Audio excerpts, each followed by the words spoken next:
अस्सलाम वालेकुम, हमारे लिए आप देख रहे हैं मेरा चैनल। ईमान तो तलाक का इंतज़ार कर रही थी घर के अंदर से, यानी कि भेदी जो है लंका ढा रहे हैं, अंदर से खबरें बाहर निकालने लगे हैं। मुनाफ़िक़त की इंतहा, केवान का हाथ पाँव उसकी आवाज़ें सुनवाकर सब्सक्राइबर्स की भीख मांगी जा रही है। और ये भीख मांगने की नई स्ट्रैटेजी क्या कामयाब हो चुकी है। मुझसे रजब की कहानियाँ सुननी है तो मेरे भाई के चैनल को सब्सक्राइब करो। 5 लाख पर मैं आ जाऊँगी और आकर फिर सब कुछ बताऊँगी। लोगों ने जी इतनी बातें करना शुरू कर दी हैं, जो कमेंट्स हैं यकीन करें, अल्लाह की कसम मैं तो यहाँ पर बोलने को भी मतलब मैं नहीं बोल सकती। जो लोग अब इन दोनों के बारे में बात कर रहे हैं, ख़ुसूसन ईमान के बारे में जो लोग बातें कर रहे हैं, हाँ, वो बहुत ज़्यादा तकलीफ़ दें हैं, लेकिन कहीं ना कहीं वो सच्ची हैं। ऐसी ऐसी बातें, ऐसी ऐसी कहानियाँ के कानों से धुआं निकलना शुरू हो चुका है। वीडियो बड़ी इंपॉर्टेंट है, रिक्वेस्ट है चैनल को सब्सक्राइब करें, सपोर्ट की ज़रूरत है और वीडियो को आपने आखिर तक ज़रूर मुलाहिज़ा फरमाना है। मेरी फैमिली की सपोर्ट और आप लोगों के प्यार और सपोर्ट की वजह से ये सब कुछ मुमकिन हुआ है। It was really unexpected. क्या ऑन जो है वो कहानियाँ जो सुनाते हैं कि हम बड़े पढ़े लिखे लोग हैं, हमारा बैकग्राउंड बहुत पढ़ा लिखा है, तो क्या पढ़ लिख कर डिग्रियाँ लेकर टिकटॉक लाइव पे बैठ के लोगों से गालियाँ खा खा के इतनी गंदगी जो है उसको बर्दाश्त करके आपने पैसे कमाने थे, तो अब क्या ये मेयार बन चुका है? क्या ये मेयार है कि हम गालियाँ खाएं टिकटॉक लाइव पे बैठकर? कभी ये कहें कि हमारी बहन आएगी 5 लाख पे, कभी बैठ के आप जो है शेखियाँ मारें कि मेरी बहन तो बैठ गई एक बार, उसके तो पता नहीं मिलियंस में सब्सक्राइबर्स आ जाएंगे, मैं तो सिर्फ 10-12 हज़ार पर ही खुश हूँ। फिर किवान की आवाज़ें सुनवाना टिकटॉक लाइव में, एक तरफ कैमरे के सामने लाइव आकर मज़लूमियत का रोना कहानियाँ सुनाना, सस्ती हमदर्दी बटोरना, दूसरी तरफ इसी रोने धोने को बेचकर जो है वो टिकटॉक लाइव पे बैठकर अजीब व गरीब हरकतें करके पैसे कमाना। ये तमाशा यहाँ पर ख़त्म नहीं होता।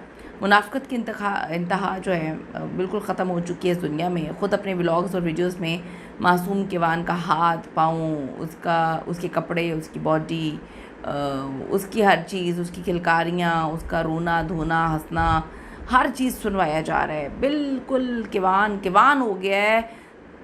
हर व्लॉग में shopping for Imaan, shopping for Kivaan, हर व्लॉग में जी ईमान का शूट, टाइटल होता है ईमान का शूट। हर व्लॉग में ये दिखाने की कोशिश कर रहे हैं कि जी ईमान किवान को किस तरह से हमने कैश करवाना है। तो फिर बाप को भी नाम लेने देते। बाप अगर किवान कर रहा था, किवान बोल रहा था, या बाप के दोस्त और घर वाले किवान का नाम ले रहे थे, तो नाम लेने पर कौन सी इतनी नज़रें लग गई थी? बद नज़रें जो हैं वो अब नहीं लगेंगी जब आप हाथ पाँव मुँह हर चीज़ उसकी दिखा रहे हैं। मतलब इतनी इंसान को मुनाफ़िक़त नहीं होनी चाहिए। मैं इनकी मुनाफ़िक़त पे मुझे कोई दुख नहीं है, अवाम की मुनाफ़िक़त पे मुझे बड़ा दुख है।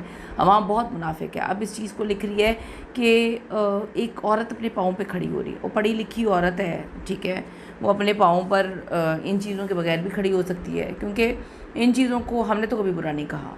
मैं अगर ये बात कहूँ कि मैं कहूँगी कि जी मैंने तो कभी सोशल मीडिया को बुरा नहीं कहा। ये यही थे जो बैठ के कहते थे अपने व्लॉग में नहीं आना। यहाँ पे जो रजब बट के व्लॉग देखने वाले हैं उनकी नज़र लगेगी, जो मेरे व्लॉग देखने वाले हैं उनकी नज़र नहीं लगेगी। मेरे भाई के व्लॉग देखने वाले या टिकटॉक लाइव पे मेरे भाई को गालियाँ भी दे रहे हैं आगे, उनकी नज़र मेरे बेटे को नहीं लगेगी। मैं जो मर्ज़ी दिखा दूँ बेटे का, लेकिन रजब बट अगर नाम लेगा तो उसको बद नज़र लग जाएगी और मेरा बेटे का पता नहीं क्या हाल हो जाएगा। मेरा बेटा तो बड़ी मुश्किलों से पैदा हुआ है। लेकिन मुनाफ़िक़त लोगों को पसंद है। लोग अब क्या बात बोल रहे हैं, बेचारी, उसे अपना घर भी तो चलाना है, बड़ी प्रॉब्लम्स हैं। इससे पहले उनकी वालदा जो है उन्होंने घर चला के तालीम के मैदान में, यानी कि वो पढ़ाती हैं, उन्होंने घर चलाया, 2 बच्चों को अकेले ही पाला है, क्योंकि शौहर तो उनके थे नहीं, उनकी भी तलाक हो चुकी थी। तो अब बड़ी अजीब सी बात है कि वो कहते हैं हम पढ़े लिखी फैमिली से हैं, तो टिकटॉक लाइव पे आके गालियाँ खाकर पैसे कमाना। और बहन के लिए लोगों ने तो इतनी बड़ी बड़ी बातें बोली हैं, मैं तो यहाँ पे औरत ज़ात हो के वो बातें नहीं बोल सकती। शायद इंसानियत भी, ये इंसानियत की तस्दीक होगी अगर मैं बोलूँ। लेकिन ये क्या बातें हैं, स्ट्रैटेजी है 5 लाख सब्सक्राइबर दे दो तो मैं आऊँगी। मेरे भाई ने ऑन ने ये स्ट्रैटेजी बनाई है। रजब बट को गालियाँ देने वाले कि जी वो अपनी फैमिली दिखाता था, उसकी तो फैमिली डे 1 से आती थी, नाटक नहीं करती थी। यहाँ पे आप क्या कहेंगे? यहाँ पे कहा जाता है बेचारी मज़लूम औरत है, उसको तलाक दे दी गई, इतनी मज़लूम है, उसने बच्चे को पालना है। तो बच्चा तो एजुकेशन की फील्ड में काम करते हुए उनकी वालदा ने भी 2 बच्चे अकेले ही पाले हैं। ये सिर्फ पैसे की गेम है, जस्ट पैसे की गेम है और कुछ नहीं है। रजब बट का नाम लगा हुआ है, तलाक बीच में रुकी हुई है, प्रॉपर तरीके से तलाक भी नहीं हुई, गंदा उसको कर रहे हैं, पता नहीं क्या गंद मचा हुआ, यकीन करें।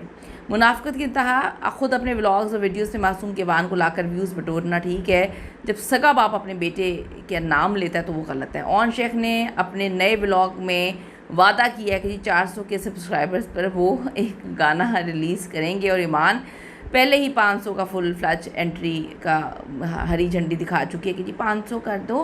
फिर ऑन की स्ट्रेटजी है कि मैंने उसमें आना है, व्लॉग में मेरी एंट्री है। ईमान नहीं हो गई, यहाँ पे शाहरुख खान हो गए। अच्छा जी, लेकिन अवाम के लिए वो शाहरुख खान नहीं है इस वक्त। ऐसा नहीं है कि ईमान व्लॉग में नहीं आती, बस शो ये किया जा रहा है कि ईमान स्क्रीन पर आकर कुछ जो है वो राज खोलने की कोशिश करेगी। हाल ही में ईमान एक बार फिर लाइव आई थी, रो धो के मजलूमियत और वही औरत कार्ड और पता नहीं जो बहुत सारी औरतें खेलती हैं, गलत हो के भी हम सही हैं, और ताली दोनों हाथों से बजती है। अगर रजब भट्ट बहुत बुरा है बकौल लोगों के, बहुत गंदा है, उसने इस रिश्ते में गंदगी की इंतहा कर दी बकौल लोगों के, तो फिर ताली एक हाथ से नहीं बजती। गंदगी तो दोनों तरफ से हुई थी, लेकिन औरत हमेशा मजलूम होती है, क्योंकि आदमी को तो डिप्रेशन नहीं होती, आदमी को तो टेंशन नहीं होती, आदमी के तो उसके चेहरे पर नज़र भी आ रहा है कि वो भाई उसका हाल बुरा हो गया। यानी कि मैं अभी उसकी, मेरी टीम ने मुझे तस्वीरें निकाल के देखी, उसकी शादी की तस्वीरें दिखाई हैं, उसके चेहरे पर वो चेहरा उसका कितना अलग होता था, उसका चेहरा अच्छा खासा खूबसूरत, उसका चेहरा अच्छा खासा डिसेंट एलिगेंट, अब उसकी हालत क्या हुई हुई है। टेंशन ले लेके, डिप्रेशन ले लेके उसका हाल इतना बुरा हुआ है। और फिर और यहाँ पे दूसरी तरफ आप देख लें, ईमान जो है वो हर गुजरते दिन के साथ हर फैशन, हर जो है प्रमोशनल वीडियो, कभी दुल्हन बनी हुई हैं, कभी कपड़ों की प्रमोशन हो रही है, हर चीज़ तो वो कर रही हैं।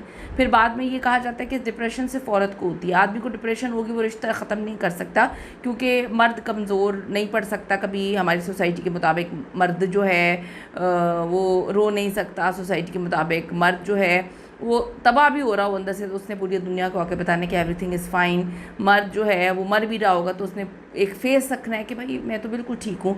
ये सिर्फ रजब भट्ट की बात नहीं है, मैं बहुत सारे मर्द जो हैं जिनकी बीवियाँ बराबर की शरीक होती हैं हर रिश्ते को तबाह करने में, लेकिन जो है मर्द के पास मर्द का टैग होता है कि मर्द जो है वो तो रो नहीं सकता और उसको डिप्रेशन नहीं हो सकती, और वो सिर्फ जालिम जाबिर है और औरत जो है वो ही मज़लूम है।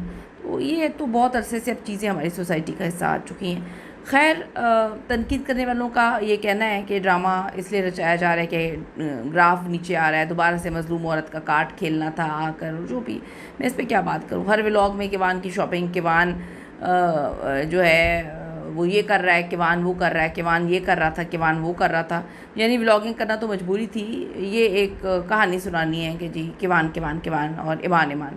सबसे शर्मनाक पहलू ये कि पढ़े लिखे और महज़ब घरानों से ताल्लुक़ रखने के बावजूद और ये किस तरह की गेम्स खेल रहे हैं। बहुत सारे तज़ादात हैं, बहुत सारी अजीब सी चीज़ें हैं। यकीन करें, ईमान फातिमा अपने हर व्लॉग में, वीडियो में बच्चे को उसकी तस्वीर लगा देती हैं, साथ इमोजी लगा देती हैं। अब नज़र नहीं लगती भाई, नज़र नहीं लगती, नज़र सिर्फ बाप के नाम लेने पे लगती है। दूसरी तरफ रजब भट्ट ने भी सॉन्ग्स और वीडियोस पर फोकस करना शुरू कर दिया है। ईमान के व्लॉगिंग करियर शुरू होते ही रजब भट्ट ने जो है मुकम्मल खामोशी इख्तियार कर ली है। शायद यही उनके लिए ठीक है, क्योंकि जब आवाम जागेगी तब आवाम को रियलाइज़ होगा कि रिश्ते दोनों तरफ से ख़राब होते हैं। अगर आप ये कहें कि मर्द ने रिश्ता जो है वो ख़राब किया है, तो ईमान और उनके भाई को इतना, और उनकी वालदा को, इन लोगों को इतना बुरा लगता है रजब भट्ट, इतना बुरा लगता है रजब भट्ट, लेकिन इन्होंने आज तक खुला नहीं ली। खुला लेनी चाहिए थी। रजब भट्ट इतना बुरा था तो एक दिन भी उसका नाम अपने नाम के साथ नहीं लगाना चाहिए था, एक दिन भी उसके साथ नहीं रहना चाहिए था, आपको खुला लेनी चाहिए थी। लेकिन नहीं, आपने खुला भी नहीं ली, आपने तलाक पे भी इतना ड्रामा किया और आपने घर भी नहीं बसाया। कीमती राय दीजिएगा इस पर। See you in the next video.